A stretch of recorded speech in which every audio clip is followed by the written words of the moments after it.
5 minutes, luto na sa ilalim at ilagay ko sa top at ngayon little brown na ang kulay niya at ngayon tinanggal ko na at ngayon ready to serve na siya and ready to eat. هاي روز. Hi madam. How are you? Fine madam. الحمد لله. اليوم روز بتسوي لكم وصفة بيض بالأجبان، وصفة سهلة ولذيذة، حلوة فطور أو عشاء. يلا روز. Hello mga kabayan, ngayon magawa ko ng egg with mixed cheese. At ayan, nilili ko na tong 6 egg.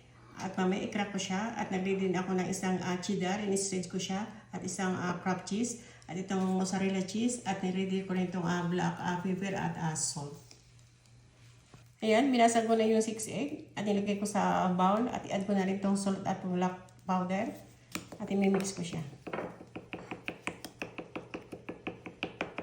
Na yung pan at nilagyan ko siya ng konting olive oil. At nilalagay ko na itong egg.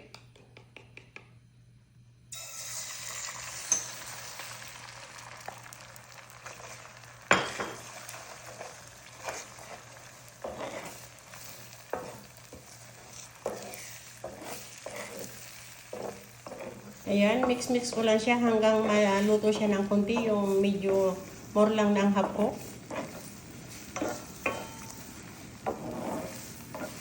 Ayan, ganyan na yung pagkaluto niya. Kinurap ko na yung apoy niya at lalagay ko dito siya sa tray ng oven tray. At i-add ko na dito sa top tong cheddar cheese.